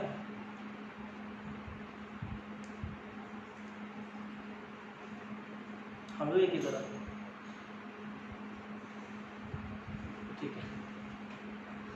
तुम्ही त्या पुस्तकांमध्ये बघाल तर त्याच्यामध्ये त्यांनी दिलं आहे की तिथे हे नेमकं कसं कसं आलेलं आहे, जावा कसं कसं त्यांनी शोधलं, म्हणजे हे नाव का दिलेलं आहे. असंच तुम्हाला माहिती असेल की पायथनचं सुद्धा तसंच आहे. पायथन सुद्धा म्हणजे एक शो होता मॉन्टी पायथन नावाचा, त्याच्यावरनं ते जेव्हा ते पायथन बनवत होते तेव्हा मॉन्टी पायथन नावाचा शो तो बघायचा, तो कॉमेडी होता शो. तर ते बोलले की काय वेगळं नाव द्यायचं, तर पायथन देऊन टाकूया, म्हणून हे नाव दिले. अशी बरेचशा प्रोग्रामिंग लँग्वेज आहेत ज्यांची नावं अशी ठरलेली. ॲपल बघा ना, ॲपलमध्ये ऑब्जेक्टिव्ह सी आहे, स्विफ्ट आहे. आता स्विफ्ट हे गाडीचं पण नाव आहे. मग तुम्ही विचार करा की ॲपलने का दिलं असेल स्विफ्ट हे नाव, हे सगळं बघा. जावा स्क्रिप्ट, आता जावावरनं जावा स्क्रिप्ट नाही आलेलं आहे, पण नाव काय द्यायचं, तर जावा स्क्रिप्ट द्यायचं. हे कशावरनं ठरलं, तर तुम्ही जावा स्क्रिप्टबद्दल वाचा, तुम्हाला कळेल की त्यांनी नाव का दिलं. मला हे खूप आवडतं की कुठल्या प्रोग्रामिंग लँग्वेजला का नावं असे दिलेली असेल हे बघायचं. सी शार्पच नाव का दिलं, डॉटनेटच नाव का दिलं, मग या गोष्टी. परत अँड्रॉइडच नाव का दिलं, अँडी रुबिन अँड्रॉइड, बघा ना, ते असं नाव का दिलं अँड्रॉइडला. जावाच ही प्रोग्रामिंग लँग्वेज त्यांनी सुरुवातीला का वापरली असेल, त्याला नसेल का वाटलं दुसरं काहीतरी वापरावं. 2004-05ला अँड्रॉइड आलं होतं, बरोबर आहे. मग तेव्हा त्यांनी प्रोग्रामिंग लँग्वेज तीच का वापरली, तर तेव्हा त्यांनी रिझन पण दिलेले आहेत की असं काही जावा वापरायचं असं काही डोक्यात नव्हतं की वेगळं कुठली तरी लँग्वेज वापरा जावा. पण त्यावेळेस ना जावा जास्त वापरली जाणारी लँग्वेज होती, म्हणून मी अँड्रॉइडला प्रोग्रामिंग लँग्वेज म्हणून जावा वापरला. याच्या मागे दुसरं काही रिझन नव्हतं, असं अँडी रुबिनचं वाक्य बरं का. मग आपण कशाला ठरवतो की नेमकी कुठल्या लँग्वेजला काय काय वापरा. त्यानंतर 2011ला कोटलिन आलं. मग आता कोटलिनमध्येही अँड्रॉइडचे कोड केले जातात, बरोबर. अँड्रॉइडचं आपण ॲप बनवू शकतो, कोटलिन लँग्वेज वापरू शकतो. आता फ्लटर आलं, फ्लटरमध्ये अँड्रॉइडचं ॲप बनवू शकतो. म्हणजे मला सांगायचं काय माहिती का, तुमच्याकडे एवढे मार्ग आहेत ना, तुम्ही हे करू शकता. रिॲक्ट नेटिव्ह आहे, त्याच्यामध्ये सुद्धा ॲप्लिकेशन बनवले जातात. म्हणजे हे सगळं माहिती असणं गरजेचं आहे. मग तुम्ही म्हणून की अरे सर पण आम्हाला एवढं शिकायचं असेल तर कशा गोष्टी. तर होतं कसं माहिती आहे का, आपण किती इंटरेस्ट दाखवतो त्याच्यावर खूप डिपेंड असतात गोष्टी. मग थोडंसं लक्षात ठेवायचं, हळूहळू सर्च करायचं. आता तुम्ही काय करा, कंपन्या सर्च करा, जावामध्ये कुठल्या कंपन्या, जावा नेमकं कुठे स्टँड करतं. म्हणजे मी जर आज जावा शिकलो तर जावा मी कंपनीत जाईपर्यंत बाहेर तर पडलेलं नसेल ना, ऑब्व्हियसली नाही. त्यांना पण त्यांची काळजी असते. ओरॅकलला तुम्हाला माहिती असेल सन मायक्रो सिस्टीमने या सगळ्यांच्या गोष्टी केल्या होत्या, शोध लावला होता, पण नंतर ओरॅकलने सन मायक्रो सिस्टीमला टेक ओव्हर केलं. म्हणजे टेक ओव्हर करणे हा प्रकार तुम्हाला माहिती असेल, एखादी IT कंपनी दुसऱ्या IT कंपनीला टेक ओव्हर करते, तसं सन मायक्रो सिस्टीमला ओरॅकलने टेक ओव्हर केलं. ओरॅकल तुम्हाला माहिती असेल, ओरॅकल डेटाबेस. म्हणून बघा ना, जावा इन्स्टॉल करायचं असेल तर तुम्ही ऑफिशियल साईटवरती म्हणजे JDK घ्यायला जाता, ती ओरॅकलची साईट असते, बघितलं असेल तर ओरॅकलने किती साली जावा सन मायक्रो सिस्टीमला विकत घेतलं याची जरा माहिती मिळवा की कधी झालं. हे लगेच कळतं आपल्याला, माहिती का, एकदा सर्च केलं की कळतं सगळ्या गोष्टी. मी का बरं असं सांगतोय, तर तुमच्यामध्ये आपल्यामध्ये इंटरॅक्शन राहावं या गोष्टीमध्ये. तुम्हाला या गोष्टी माहिती पाहिजे, हळूहळू का होईना शिकत जावं, काय काय गोष्टी आहेत असं सगळ्यात. ठीक आहे, चलो. मग आता नेक्स्ट पॉईंट तुम्हाला सांगतो की आता तुम्हाला कळलं की प्लॅटफॉर्म इंडिपेंडंट होतं. जावाचं नाव आधी वेगळं होतं, मग नंतर आता काय केलं त्यांनी, जावा हे नाव ठेवलं की का, तर कॉफीचे मळे तिकडे जास्त चांगले, हे कॉफी तिकडची उत्कृष्ट प्रकारची कॉफी मिळते असं त्यांनी सांगितलं, त्यामुळे आम्ही त्याला ते नाव देऊन टाकलं. अशा सगळ्या गोष्टी आहेत बरं का. त्यानंतर मग जावा थोडं 1995 नंतर मग हळूहळू कंपन्या वापरायला लागल्या. मग जावाने सांगितलं होतं की आमचा ॲपलेट असं काहीतरी आहे, ते पण आमचं की फीचरमध्ये येतं. जावा सांगतं की आम्ही सिम्पल आहोत. मग त्यांनी स्वतःचे फीचर लिहायला सुरुवात केली. मग त्यांनी सांगितलं पहिले सुरुवातीचे फीचर असो की आम्ही प्लॅटफॉर्म इंडिपेंडंट आहोत, आम्ही म्हणजे कुठल्याही प्लॅटफॉर्मवर चालू शकतो, हे तुम्हाला कळलं असेल. पण ॲक्च्युली तुम्हाला एक नक्की कळलं असेल ना, मी तेव्हा सांगितलं होतं की जावाची प्रोग्रामिंग लँग्वेज नंतर म्हणजे जो बाईट कोड तयार केला जातो कंपाईल केल्यानंतरचा, तो बाईट कोड हा प्लॅटफॉर्म इंडिपेंडंट आहे. पण तो JVM आहे ना, तो प्लॅटफॉर्म डिपेंडंटच आहे. कारण की बघा, तुम्ही जेव्हा JDK इन्स्टॉल कराल ना, तेव्हा तुम्हाला एक गोष्ट नक्की कळलेली असेल की JDK इन्स्टॉल करायचं असेल तर तुम्हाला तुमचं मशीन कुठलं आहे हे सांगावं लागतं आधी, की माझं विंडोजचं 64 बिटचं मशीन आहे, माझं विंडोजचं 32 बिटचं मशीन आहे, माझं लिनक्सचं 64 बिटचं मशीन आहे, माझं मॅक एवढं 64 बिटचं. तर हे सगळं मला सांगावं लागतं. मग ते सांगतं की हे बघ, ही तुला हे गरजेचं आहे. मग ते तिथं लिस्टच दाखवतं, तुझं कुठलं मशीन आहे त्यानुसार तू डाउनलोड कर.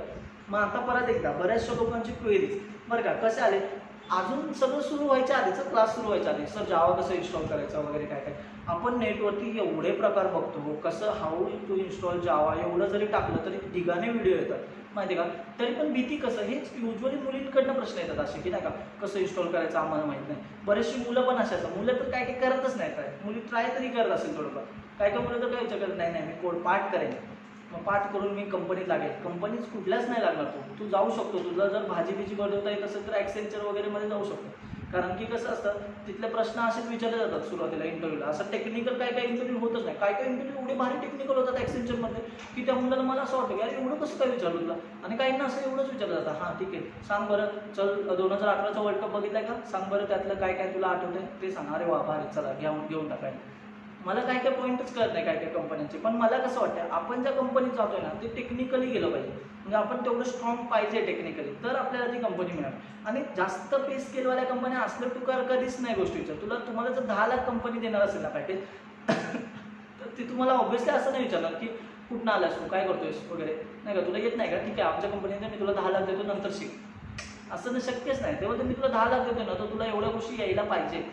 थोडासा विचार करा आणि या सगळ्या गोष्टींसाठी थोडा रेडी राहा. ठीक आहे, हळूहळू सगळ्या गोष्टींमध्ये इन्वॉल्व्ह व्हा की हे नेमकं कसं कसं चालतं, जावा वगैरे कसं वर्क करणार. ठीक आहे, आता मी परत एकदा एका पॉईंटकडे नीट लक्षात. जावा प्लॅटफॉर्म इंडिपेंडंट. मग जावावाल्यांनी सांगितलं की आम्ही सिम्पल आहोत. आम्ही सिम्पल कसे काय, मग लोक विचारतो तुम्ही कसे काय सिम्पल, तर ते बोलले तुम्ही जर C++ कडनं आलेला असाल तर तुम्हाला माहिती असेल सीमध्ये पॉईंटर आहे, CPP पॉईंटर आहे. आणि आमच्याकडे पॉईंटर नाही आहे जावा प्रोग्रामिंग लँग्वेजमध्ये. आणि पॉईंटर ही अवघड गोष्ट ना, तर ती आम्ही काढली. ज्या अवघड गोष्टी त्या आम्ही काढल्या. प्लस CPP तुम्हाला माहिती असेल ऑपरेटर ओव्हरलोड केले जातात. म्हणजे ऑपरेटर ओव्हरलोडिंग म्हणजे काय माहिती आहे का, एकच ऑपरेटर एका ठिकाणी वेगळं बिहेव करतो, दुसऱ्या ठिकाणी वेगळं बिहेव करतो. जसं माणसं असतात शक्यतो. म्हणजे तुम्हाला माहिती असेल ऑपरेटर ओव्हरलोडिंग आणि माणूस हा सेम असतो. बघा आपण बघा ना, आता तुम्ही घरी आहात, तुम्ही लेक्चर बघताना तुम्ही कसे असं माहिती का, बघ ना आई कसं छान बघ मी हे नीट करतो क्लासेस रोज वगैरे, हे तुमचं बिहेवियर तिथलं घरचं. आणि तुम्ही पुण्यात आल्यानंतरचं तुमचं बिहेवियर हे ऑपरेटर ओव्हरलोडिंगचं बेस्ट एक्झाम्पल आहे. म्हणजे तुम्ही घरच्यांसमोर वेगळे आहात, पण इकडे आल्यानंतर हॉस्टेलला आल्यानंतर तुम्ही टोटली वेगळे आहात. म्हणजे तीच व्यक्ती वेगवेगळ्या ठिकाणी वेगवेगळं बिहेव करत असेल तर ऑपरेटर ओव्हरलोडिंग असतं. आणि ऑपरेटर ओव्हरलोडिंग हा पार्ट किचकट आहे थोडंसं. म्हणजे अवघड, ॲक्च्युली अवघड नाहीच आहे, परत एकदा सांगतो. पण बऱ्याच लोकांनी ठरवून ठेवलं की ते अवघड आहे. सोपं आहे, तुम्हाला कळेल. GPPF व्हायची म्हणजे ते बघा ना, ऑपरेटर ओव्हरलोडिंग. तुम्ही तर असे हवाच करा. कोणी विचारलं CPP काय विचारू तुला क्वेश्चन, तुम्ही डायरेक्ट विचारा. तुम्ही डायरेक्ट बोला मला ऑपरेटर ओव्हरलोडिंग विचार. जो सगळ्यात अवघड पार्ट तुम्हाला वाटतो तो आम्हाला सोपा वाटतो. असं असतं. तो कॉन्फिडन्स खूप नाही, तो कोड केल्यानंतर येतो. आणि मी ते तुम्हाला सगळं शिकवणार, त्यामुळे टेन्शन घेऊ नका. ठीक आहे, सगळ्या गोष्टी भारी भारी. चला, मग त्यांनी काय सांगितलं जावाने, ऑपरेटर ओव्हरलोडिंग तिकडे असतात ना, तर आमच्याकडे ऑपरेटर ओव्हरलोडिंग नाही आहे. म्हणजे बघा आम्ही सिम्पल आहोत की नाही, हे सगळ्या जावाचं बिहेवियर असं आहे. जावा सांगतं की आम्ही सिम्पल आहे वगैरे वगैरे. मग आता त्याचे फीचर्स मी तुम्हाला असं एका कागदावर फीचर्स असं लिहून अजिबात देणार नाही. ठीक आहे, जसं जसं आपण पुढे शिकत जाऊ तसं तसं एक फीचर कंप्लीट झालेलं असेल हे तुम्हाला कळेल. ठीक आहे, मग तुम्ही म्हणा मग आम्हाला काय काय येणार, तर मला कसं वाटतं माहिती का, आजच्या लेक्चरमध्ये आत्ता तरी एवढंच सांगण्यासारखं होतं. त्यामुळे तुम्हाला कंटेंटमध्ये आज काहीच नाही येणार, कोड स्निपेट्समध्ये काय नाही येणार. पण उद्याच्या लेक्चरपासून तुम्हाला कंटेंट कोड स्निपेट्समध्ये काही ना काही गोष्टी येतील, कारण की मी उद्यापासून कोडिंगला स्टार्ट करणार. ठीक आहे, पण आज तुम्हाला ते प्लॅटफॉर्म इंडिपेंडंटची डायग्राम तरी माहिती असावी, इथंपर्यंतचं तरी आठवावं. आणि मी तुम्हाला काही 2 मुद्दे महत्त्वाचे सांगणार आहेत, ते पण तुम्ही केलेले असेल. आजच्या व्हिडिओ झाल्यानंतर तुम्हाला तो दुसरे 2 व्हिडिओ पण बघायचे आणि त्याच्यामध्ये काय काय केलेलं आहे हे बघायचं. तर ते काय आहेत ते मी तुम्हाला सांगतो. आधी तुम्हाला एक डायग्राम करून दाखवतो. ठीक आहे, चल लक्ष द्या. बघा बरं आपल्याला नेमकं काय शिकायचं. ठीक आहे, इथे माझा जावाचा प्रोग्राम. ठीक आहे, आता जावाचा प्रोग्राम आपण आज नाही लिहिणार आहे, मी तुम्हाला उद्याच पहिला जावाचा प्रोग्राम लिहून दाखवेन. ठीक आहे, आता मागच्या लेक्चरपर्यंत तुम्ही जेव्हा डेमो लेक्चर बघितलं असेल तुम्हाला कळलं असेल हा काय आहे, कंपायलर. बरोबर आहे का, जावा Cचा कंपायलर हा पण एक प्रोग्रामच असतो. बरोबर आहे का, हे लक्षात ठेवा. मी मगाशी सांगितलं होतं, म्हणजे असं मी म्हणतो की जे कंपायलर वगैरे असतात ते सुद्धा कोडच असतो, प्रोग्राम असतो. ठीक आहे, तर तो काय म्हणतो माहिती का, माझं समजा ह्या प्रोग्रामचं नाव hello.java. ठीक आहे, hello.java. मग तो काय होतो, मला हा कोड रन करायचा, तर मी कसा करेन, जावा C आधी कंपाईल करेन ना, जावा C hello.java असं करेन. हे केल्यानंतर मला एक फाईल तयार होईल, त्या फाईलचं नाव असेल .class फाईल. आता तुम्ही ह्याच्या आतमध्ये एक क्लास लिहिला असेल, समजा आपल्या क्लासचं नाव आपण क्लास हॅलो असं लिहिलंय. ठीक आहे, मग ही फाईल बनताना अशी बनते hello.class. ठीक आहे, मग ह्या फाईलच्या आतमध्ये एक कोड असेल, त्याला काय म्हणतात, बाईट कोड. बरोबर आहे का, मग हा कोड कोणाला कळतो, तर JVM ला कळतो. मग आता थोडंसं लक्ष द्या बघा, प्लॅटफॉर्म इंडिपेंडंट आहे, तर मग हे कसं चालतं तर तुम्हाला इथे दाखवतो. ही डायग्राम मी तुम्हाला आधी सुद्धा काढून दाखवली होती. आता बघा हा JVM आहे. ठीक आहे, पण हा कोणावरचा JVM आहे माहिती आहे का, इथे मी अशी खाली OS दाखवतो, कुठल्या प्लॅटफॉर्मवरचा आहे, हे विंडोज प्लॅटफॉर्म आहे, याच्यावरचा हा JVM आहे, म्हणजे JVM फॉर विंडोज. ठीक आहे, हे झालं. नंतर हा दुसरा JVM, समजा हा JVM लिनक्स साठीचा असेल, ठीक आहे. म्हणजे हा प्लॅटफॉर्म कुठला झाला खालचा, लिनक्स प्लॅटफॉर्म झाला, ठीक आहे. हा विंडोज, हा लिनक्स, आणि इकडे तिसरा प्लॅटफॉर्म आहे मॅक साठीचा JVM, ठीक आहे. मग JVM फॉर मॅक OS, ठीक आहे. मग इथे आपलं मॅक OS असेल, मॅक OS, ठीक आहे. आता बघा बरं, हा बाईट कोड आहे ना तो एकदाच आलाय, म्हणजे हा बाईट कोड झाला ना, ही डॉट क्लास फाईल घ्यायची, विंडोजवर गेलात विंडोजवर पण रन होते, तीच डॉट क्लास फाईल लिनक्सवर पण रन होते, तीच डॉट क्लास फाईल मॅकवरती पण रन होते. म्हणजे बघा ना, एकदाच लिहिलेला जावाचा कोड बाईट कोड मधनं तो सगळीकडे चालू शकतो. पण थोडंसं आठवा, हा बाईट कोड काय आहे रे, प्लॅटफॉर्म इंडिपेंडंट आहे, इंडिपेंडंट आहे. पण हा जो JVM आहे ना तो काय आहे, प्लॅटफॉर्म डिपेंडंट आहे, ठीक आहे. लक्षात ठेवा, प्लॅटफॉर्म डिपेंडंट आहे. म्हणजे हा डिपेंडंट आहे, हा इंडिपेंडंट आहे. पण जावा काय सांगतो, ओव्हरऑल आम्हीच प्लॅटफॉर्म इंडिपेंडंट आहोत, ठीक आहे. म्हणजे तुम्हाला घेणं देणं फक्त जावाच्या कोडशी आहे, ठीक आहे. तर मग आता बऱ्याचशा लोकांचा प्रश्न कसा पडेल की सर मला कोड रन करायचा आहे, माझं मशीन विंडोजचं आहे, माझ्याकडे लिनक्सचं मशीन नाही आहे. ॲक्च्युली मी स्वतः सांगताना असं सांगतो की तुम्ही आहे ना लिनक्सवरती स्विच व्हावं. म्हणजे का माहिती आहे का, कारण की जगातले जेवढे जास्त 94% सर्व्हर लिनक्स सर्व्हर आहे बरं का, लक्षात ठेवा, 100%पैकी. प्लस कंपन्यांमध्ये सुद्धा उबंटू वापरलं जातं, म्हणजे लिनक्स प्लॅटफॉर्मवरती काम केलं जातं. लिनक्सचे वेगवेगळे डिस्ट्रोज वापरले जातात. पण विंडोजवरती, मग विंडोजच्या स्पेसिफिक कंपन्या कुठल्या, तर अँटीव्हायरसवाल्या कंपन्या. बघा ना, तुम्ही लिनक्ससाठीची कुठली अँटीव्हायरसवाली कंपनी कधी बघितली नसेल. लिनक्स कधी मार्केटिंग करताना असं नाही सांगत की आमची व्हायरसची, आमची ही अँटीव्हायरसची कंपनी, आमचा अँटीव्हायरस टाका लिनक्सच्या मशीन, कारण लिनक्स मशीनवरती व्हायरसच येत नाही. म्हणजे आपण असं म्हणूया की पूर्णपणे नाही, पण ते व्हायरस फ्री आहेत असं. पण विंडोजवरती बघा ना, भरदार 2 व्हायरस आहेत. म्हणून मी सांगताना पण सांगतो की लिनक्स मशीन वापरत जा, ठीक आहे. पण ठीक आहे, मला काय वाटतंय, तुम्ही आत्ता त्याच्यामध्ये पडू नका. म्हणजे कसं माहिती आहे का, जर विंडोज असेल आणि लिनक्स नसेल मग तुम्ही कोड करायचं थांबाल का, असं करू नका. मग मी काय केलं माहिती आहे का, ह्या लेक्चर नंतरचा मी तुम्हाला एक व्हिडिओ बनवून देणार आहे. म्हणजे काय, जर तुम्ही लिनक्स विंडोजवरती असाल, विंडोज 10 वापरत असावा, ॲटलिस्ट तेवढं तरी करा, ठीक आहे. आणि ते जर नसेल तर 8 साठी पण कसं करायचं ते थोडं बघा. मी 10 साठीच्या स्टेप्स लिहून दिल्या. जर मला जावा प्रोग्राम करायचा तर माझ्याकडे JDK पाहिजे. जेडीकेचा फुल फॉर्म आहे जावा डेव्हलपमेंट किट. म्हणजे बघा, जावा डेव्हलपमेंट किट म्हणजे काय, मला जावाचा कोड लिहायचा पण आहे, मला तो रन करायचा आहे, कंपाईल करायचा आणि मला रनही करायचं आहे, तर मला हे लागतं, JDK लागतं, ठीक आहे. तर मग ती किट आहे. मग ते कुठनं येणार, मग ते पाहिजे असेल तर तुम्हाला विंडोज मशीनसाठी ते कसं इन्स्टॉल करायचं, तुमच्या मशीनवर जावाचा प्रोग्राम रन करायचा असेल तर JDK कसं इन्स्टॉल करायचं, ह्याच्या स्टेप्स सुद्धा दिल्यात एका व्हिडिओमध्ये. जर तुमच्याकडे लिनक्स मशीन असेल तर लिनक्सवरती जावाचं हे कसं इन्स्टॉल करायचं, ठीक आहे. मॅकसाठीचं लिहून दिलेलं नाहीये, तर तुम्ही सर्च कराल, सेमच स्टेप्स आहेत जवळपास, ठीक आहे. सोपं आहे, काही अवघड नाही. त्या दोघांसाठीचा एक व्हिडिओ दिलेला आहे. आता तुम्ही म्हणाल की बघा ना, एक माझ्याकडे ऑप्शन होता ना, तुम्ही तेवढे तरी सुद्धा सगळे इंजिनिअरिंग कॉलेजची पोरं आहेत बरोबर का, फर्स्ट इयरचा का असे ना, पण त्याला युट्यूबला व्हिडिओ बघता येतो याचा, आता त्याला लॅपटॉपवरती गेम खेळता येतो, सगळं करता येतं ना. मग त्याला मी असं सांगू शकत होतो की काय करा, असं जा, how to install Java on my machine असं सर्च करा, किंवा माझं हे मशीन आहे याच्यावर जावा कसं इन्स्टॉल करू असं डायरेक्टली सांगू शकलो असतो. पण तरी पण मी स्पून फिडिंग करतोय, कारण मी ते सुद्धा गृहीत नाही धरते की तुम्हाला ते सुद्धा येत असेल. लक्षात ठेवा, तुम्ही जरी शून्य असाल तरी पण तुम्हाला स्टेप बाय स्टेप हे करता येऊ शकतं. सो त्या स्टेप्स फॉलो करा, हळूहळू एक स्टेप. पिक्चर पण दिलेला असेल, ठीक आहे, तिथं ते बघायचं. अरे हा तो व्हिडिओ 10 मिनिटाचा इन्स्टॉल, 10 मिनिटं पण नाही लागत इन्स्टॉल करायला, ठीक आहे. हे 10 मिनिटं, हे 10 मिनिटं, म्हणजे तुम्ही एकच कुठेतरी इन्स्टॉल करा, ठीक आहे. लिनक्स, पण माझं प्रेफरन्स लिनक्सला असेल, कारण मी जेवढे सगळे कोड दाखवणार आहे तुम्हाला ते लिनक्समध्ये दाखवणार आहे, ते लक्षात ठेवा. त्यामुळे लिनक्सला जास्त महत्त्व द्या.